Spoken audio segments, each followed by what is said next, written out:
नमस्कार, state bulletin में आप सभी का स्वागत है। मैं हूं आपके साथ नलिनी सिंह पालीवाल।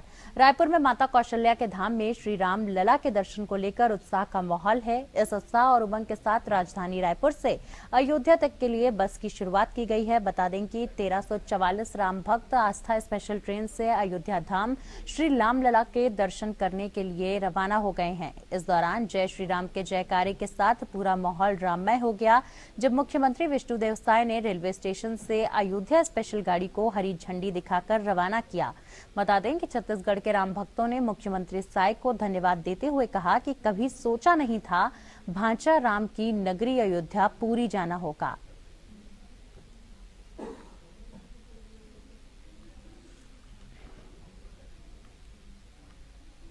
राजीव युवा मतदान क्लब भंग करने को लेकर मंत्री रामविचार नेताम का बयान सामने आया है। रामविचार नेताम ने कांग्रेस पर निशाना साधते हुए कहा कि छत्तीसगढ़ के रीति रिवाज, रहन सहन, खान पान, यहाँ की संस्कृति, बोली, इन सब के खिलाफ पूर्ववर्ती सरकार ने काम किया है। कांग्रेस ने प्रदेश के खजाने पर डाका डालने का काम किया है। यहाँ के संपत्ति को बर्बाद करके कैसे भ्रष्टाचार के माध्यम से पैसा इकट्ठा किया जाए और भ्रष्टाचार में कांग्रेस के कार्यकर्ता को कैसे इवॉल्व करके उन्हें भी भागीदारी दी जाए, इस प्रकार की भी सोच लेकर सरकार काम कर रही थी, तो ये नतीजा आना ही था।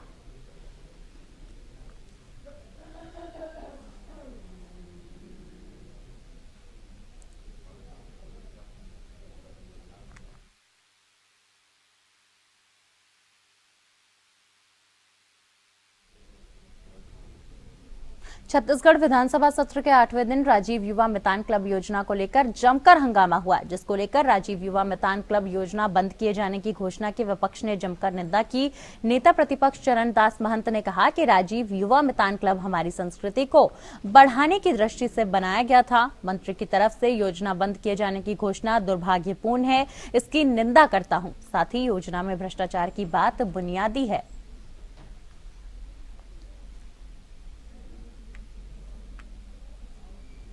राज्यसभा सांसद सरोज पांडे का कार्यकाल खत्म हो रहा है। ऐसे में एक राज्यसभा सीट के लिए 27 फरवरी को चुनाव होना है। इसके लिए बीजेपी ने छत्तीसगढ़ से राजा देवेंद्र प्रताप सिंह को प्रत्याशी बनाया है। बता दें कि देवेंद्र सिंह ने विधानसभा पहुंचकर नामांकन दाखिल किया। इस दौरान सीएम साय समेत पूरा मंत्रिमंडल मौजूद रहा। बताया जा रहा है कि राज्यसभा सीट के लिए कांग्रेस कोई भी प्रत्याशी मैदान में नहीं उतार रही है, तो ऐसे में देवेंद्र प्रताप सिंह का निर्विरोध चुना जाना तय माना जा रहा है। और आपको बता दें कि नामांकन दाखिल करने के बाद देवेंद्र प्रताप सिंह ने बताया कि उन्हें खुद जानकारी नहीं थी कि उनका नाम राज्यसभा के लिए चयनित हुआ है।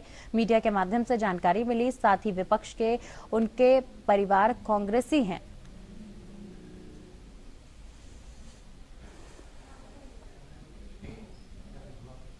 खबरों में आगे बढ़ते हुए आपको बता दें कि राजनांदगांव जिले की सेवा भावी संस्था योग वेदांत सेवा समिति द्वारा प्रतिवर्ष की तरह इस वर्ष भी 14 फरवरी को शहर के नवागांव वार्ड में मातृपितृ पूजन दिवस का आयोजन किया गया। इस दौरान माता पिता और बच्चों की आंखें झलक उठी। वहीं इस आयोजन में सांसद संतोष पांडे और महापौर हेमा देशमुख ने भी शिरकत की और बच्चों को आशीर्वाद दिया। पिछले 18 वर्षों से हर साल 14 फरवरी को राजनांदगांव के सेवा भावी संस्था योग वेदांत समिति द्वारा मातृपितृ पूजन दिवस का आयोजन किया जाता है। इस वर्ष भी मातृपितृ पूजन का आयोजन किया गया। बता दें कि राजनांद शहर के नवागांव वार्ड में किया गया। इस आयोजन में राजनांदगांव सांसद संतोष पांडे और महापौर हेमा देशमुख ने शिरकत की। आयोजन में शामिल बच्चों को शुभाशीष दिया गया। इस दौरान सांसद संतोष पांडे ने कहा कि विगत लगभग 20 वर्षों से मातृ पितृ पूजन के संस्कार की परंपरा को कायम रखने वालों को मैं बधाई और शुभकामनाएं देता हूं। वहीं महापौर हेमा देशमुख ने कहा कि मातृ पितृ पूजन दिवस का यह आयोजन बच्चों को संस्कार देता है। माता पिता पूजन दिवस के आयोजन अवसर पर बच्चों ने माता पिता की आरती उतारी तो माता पिता भावुक हो गए और बच्चों को अपने सीने से लगा लिया। वहीं बच्चे भी मां बाप के सीने से लिपटकर फुफक फुफक के रोने लगे।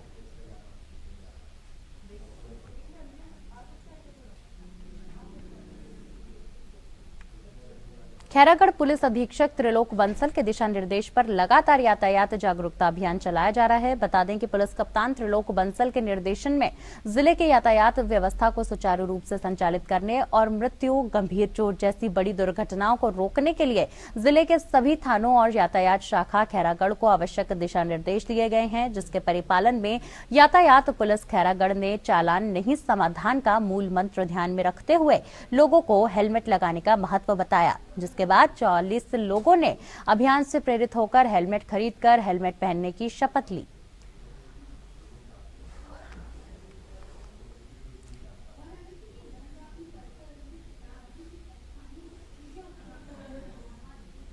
राजनांदगांव शहर के 8वीं बटालियन में वीर शहीदों की स्मृति में शहीद कप क्रिकेट प्रतियोगिता का आयोजन किया जा रहा है। बता दें कि ये प्रतियोगिता 13 फरवरी से शुरू होकर 27 फरवरी तक चलेगी। इस राज्य स्तरीय प्रतियोगिता में 32 टीमें हिस्सा ले रही हैं, जिसमें पुलिस, प्रेस और प्रशासन की टीम शामिल है।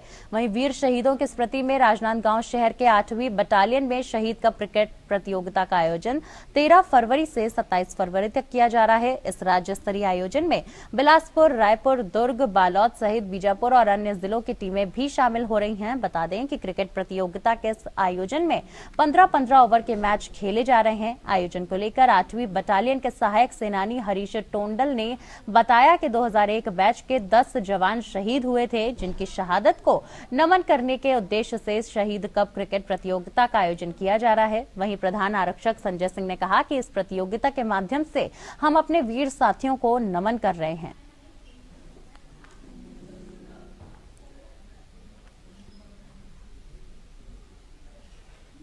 राजधानी रायपुर में गौ तस्करी का एक बड़ा मामला सामने आया है। एक कंटेनर में लगभग 80 गायों की तस्करी की जा रही थी, जहां गौ तस्करों को गौ सेवकों ने पकड़ा। बता दें कि पूर्व विधायक और एआईसीसी सचिव विकास उपाध्याय भी हीरापुर पहुंचे। विकास उपाध्याय ने बताया कि लगभग 80 गाय को तस्करों द्वारा अन्य स्थान पर ले जाया जा रहा था, जिसमें से 13 गाय मृत पाई गई हैं। उन्होंने कहा कि पूर्व की कांग्रेस सरकार में गौ माता की रक्षा के लिए पूरे छत्तीसगढ़ में गौठान का निर्माण किया गया, जहां पर गौ माता के आहार से लेकर इलाज तक की सुविधाएं उपलब्ध कराई जाती थी। वहीं भारतीय जनता पार्टी की सरकार जब से बनी है, तब से गौ माता की तस्करी बढ़ गई है। इसके बाद विकास उपाध्याय गौ सेवकों और आमजनों के साथ आमानका थाने में गए, जहां जाकर एफआईआर दर्ज कराई। आपको बता दें, उन्होंने आगे अपने वक्तव्य में कहा कि बहुत ही दुख का विषय है कि ऐसी संवेदनशील घटना के हो जाने के बाद भी सत्ताधारी पक्ष का एक भी जवाबदार आदमी और नेता न ही घटना स्थल पर पहुंचा और न ही कोई थाने में पहुंचा। PS college auditorium hall Lohardaga में राष्ट्रीय महिला दिवस के अवसर पर 181 आदिवासी कन्याओं का सामूहिक विवाह आदिवासी रीति रिवाज के साथ रचाया गया। सामूहिक विवाह समारोह में गुमला और लोहरदगा जिले के भारी संख्या में लोग मौजूद थे। सभी जोड़ों का विवाह लोटा पानी आदिवासी रीति रिवाज के साथ सिंदूर दान कर किया गया। बताया जाता है कि बहुत ऐसे गरीब आदिवासी हैं जो अपनी गरीबी के कारण विवाह नहीं कर पाते हैं और वे लिव इन रिलेशनशिप में रहकर जीवन गुजर बसर करने को मजबूर हैं। उनके बच्चे होने के बाद भी उन्हें समाज स्वीकार नहीं करता। बिना विवाह के उन्हें सामाजिक एवं कानूनी मान्यता भी नहीं मिलती। ऐसे गरीब जोड़ों को आदिवासी समाज में विवाह कर सम्मान दिलाने का बीड़ा ह्यूमन प्राइड ग्लोबल संस्थान ने उठाने का कार्य किया है। बता दें कि कार्यक्रम में हिंडाल्को के सीएसआर हेड नीरज कुमार अपनी टीम के साथ पहुंचे। सभी आदिवासी नवनिवाहित दंपतियों की उज्जवल भविष्य की कामना उन्होंने की। साथ ही साथ बता दें आपको कि Neeraj Kumar Hindalco industries CSR head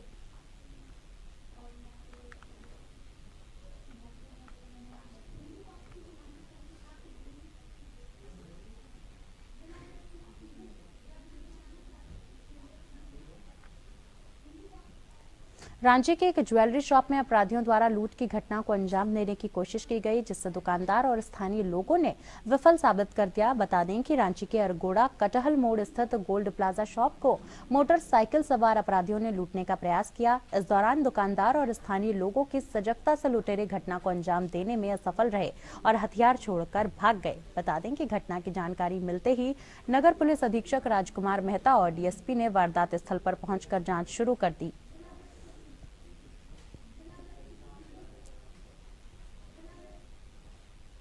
खबर झारखंड के रांची से है, जहां जेएसएससी सीजीएल पेपर लीक मामले की सीबीआई जांच समेत कई मांगों को लेकर अखिल झारखंड छात्र संघ का चरणबद्ध आंदोलन लगातार जारी है।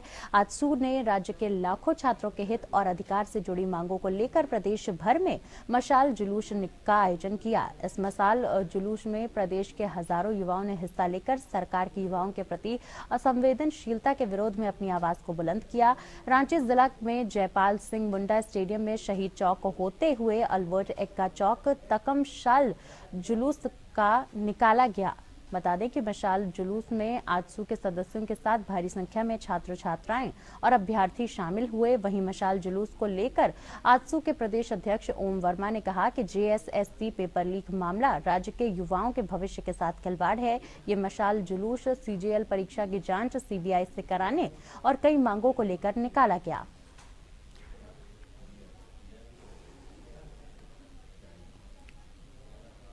बोकारो स्टील ने अतिक्रमण के खिलाफ अभियान छेड़ रखा है। बीएसएल के नगर सेवा विभाग ने सिटी सेंटर स्थित एक पार्क की जमीन में किए गए अतिक्रमण को खाली कराया। वहीं एक कार शोरूम को अतिक्रमण हटाने के लिए 1 सप्ताह का समय देकर छोड़ा गया। बता दें कि चेतावनी दी गई है कि 1 सप्ताह में खाली नहीं करने पर उसे खाली करवा दिया जाएगा। इसकी क्षति के लिए वह खुद जिम्मेदार होगा। इसके अलावा राम मंदिर के आसपास अवैध कब्जाधारियों को खाली करवाया गया। इधर सिटी सेक्टर 4 में बीएसएल प्रबंधन अतिक्रमण हटाएगा। इसके लिए प्रबंधन ने संपदा न्यायालय से पारित आदेश के बाद नोटिस भी जारी किया है। बता दें कि नोटिस में कहा गया है कि सिटी सेंटर और लक्ष्मी मार्केट सेक्टर 4 में जो लोग सड़क के दोनों ओर गुमती या अन्य दुकान लगाकर अतिक्रमण किए हैं, वे कार्यवाही शुरू होने से पहले अपने अतिक्रमण को हटा लें, वरना उनकी क्षति के लिए वे खुद ही जिम्मेदार होंगे। इसके अलावा प्लाट, आवास या बीएसएल की जमीन पर अवैध निर्माण करने वालों को भी चेतावनी दी गई है कि वे अवैध निर्माण हटा लें, वरना बेदखली आदेश के तहत उनका अवैध निर्माण हटा दिया जाएगा।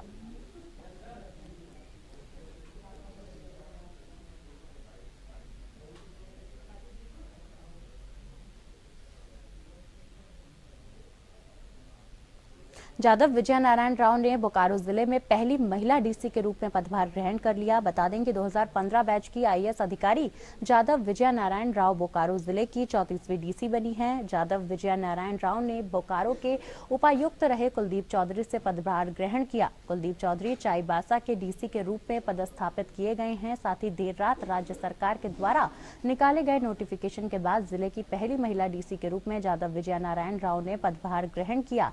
सबसे पहले कुलदीप चौधरी ने उनका गुलदस्ते के साथ स्वागत किया और फिर पदभार सौंप दिया। साथ ही निवर्तमान डीसी कुलदीप चौधरी ने कहा कि जिस प्रकार से बोकारो में एक टीम भावना के साथ काम हुआ, अधिकारियों से लेकर आम लोगों और मीडिया का जो सहयोग मिला, उससे हम बेहतर काम कर सकते हैं।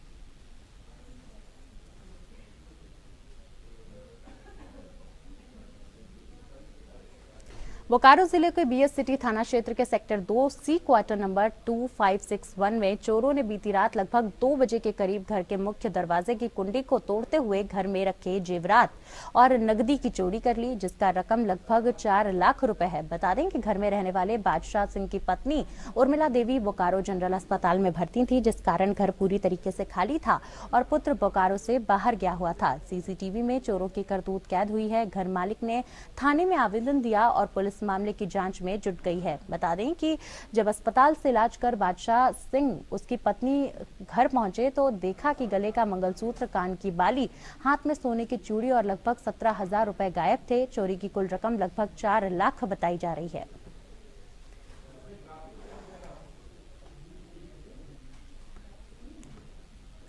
किशनगंज के छत्तरगाछ इलाके में बाइक और ट्रैक्टर की टक्कर होने से भीषण सड़क हादसा हो गया है। टक्कर इतनी भयानक थी कि बाइक सवार दोनों युवकों की मौके पर ही दर्दनाक मौत हो गई।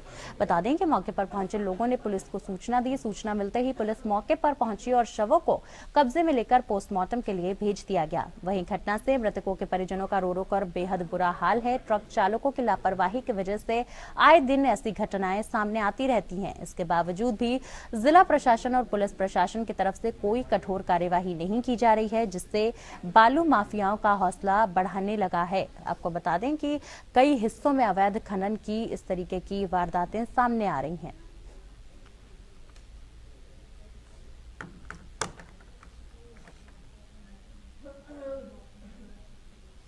तो फिलहाल के लिए मेरे साथ इस बुलेटिन में बस इतना ही। नमस्कार।